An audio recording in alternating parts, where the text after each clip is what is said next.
രാവിലത്തെ പരിപാടി തന്നെ ദോശ ഇടുകയാണ് കേട്ടാ. എനിക്കുള്ള ദോശയാണ് ഞാൻ ചുറ്റുകൊണ്ടിരിക്കുന്നത്. കല്ലാണെങ്കിൽ നല്ല ചൂടായി പോയി ഗൈസ്, അതുകൊണ്ട് തന്നെ ഇങ്ങനെ ദോശ നേരെ വന്നില്ല. പിന്നെ അങ്ങനെ തട്ടിക്കൂട്ടി 2 ദോശയും ഇട്ട് കുറച്ച് സാമ്പാർ ഒഴിച്ച് ചായയും കൂട്ടി, പിന്നെ ഉച്ചക്കലത്തെ ചെമ്മീൻ ഉണ്ടായിരുന്നു, ഉറക്ക ചെമ്മീൻ, അതും കൂടി കൂട്ടി കഴിച്ചേ. പിന്നെ ഇതാ അലക്കാനായിട്ടുണ്ടായിരുന്നു. അപ്പോൾ ഒക്കെ അലക്കിയിട്ട് നമ്മുടെ ഐസ് ബേബിനെ ഉറക്കിയിട്ട് ഞാൻ അത് കുളിക്കാൻ പോകാൻ വേണ്ടി നിൽക്കുകയാണ് കേട്ടാ. അപ്പോഴാണ് കുറച്ച് പാത്രം കഴുകാനുള്ള ഓർമ്മ വന്നത്. അപ്പോൾ വേഗം തന്നെ താഴെ പാത്രമൊക്കെ കഴുകി കൗണ്ടർ ടോപ്പൊക്കെ തുടച്ച് വൃത്തിയാക്കി വെച്ചു കേട്ടാ. 12 മണിയായി എനിക്ക് വിശക്കും കഴിച്ചു. അപ്പോൾ അവൻ കഴിക്കാൻ തുടങ്ങി. അപ്പോഴാണ് ഞാൻ എന്താ കുളിക്കാൻ തന്നെ കയറാൻ പോണത്. നമ്മുടെ മിട്ടുപൂച്ചയാണെങ്കിലോ അതാ നല്ല ഉറക്കമാണ്, കണ്ടില്ലേ ഏത്. അങ്ങനെ തന്നെ നമ്മുടെ കള്ളിപ്പെണ്ണ് മൂത്രമൊഴിച്ച് വെച്ച വാക്കറി ഞാൻ കഴുകി ഉണക്കായിട്ടിട്ടുണ്ട്. കണ്ടോ, ഒന്നും അറിയാണ്ട് ഇവിടെ നിന്ന് കളിച്ചുകൊണ്ടിരിക്കുന്നത്. അങ്ങനെ ഉച്ചയ്ക്ക് കഴിക്കാതിരുന്നിട്ടുണ്ടായിരുന്നു. ചോറും പരിപ്പും മുട്ടക്കോസും കറിയായിരുന്നു എൻ്റെ ഫേവറേറ്റ് ആണ്. പിന്നെ ഉണക്ക ചെമ്മീൻ ഇങ്ങനെ റോസ്റ്റ് ആക്കിയതുണ്ടായിരുന്നു കേട്ടോ. നാളെ ഒരു കല്യാണമുള്ളതുകൊണ്ട് ഇവൻ മുടിയൊക്കെ വെട്ടി ചുന്ദരനായിട്ടുണ്ട്.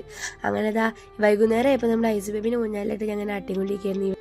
ഇവനാണെങ്കിൽ ഇത് അക്കോറൊക്കെ കഴുകി വൃത്തിയാക്കിക്കൊണ്ടിരിക്കുകയാണ് കേട്ടോ. ഇവൻ 2 മീൻ പുതിയതായിട്ട് വാങ്ങിച്ചിട്ടുണ്ട്. അപ്പോൾ അതിനിടാൻ വേണ്ടിയിട്ട് കണ്ടില്ലേ, നല്ല സുന്ദരികളായിട്ട് 2 മീൻ ഇട്ടു. അപ്പോൾ ഇത്രയുള്ളൂ. Tata by.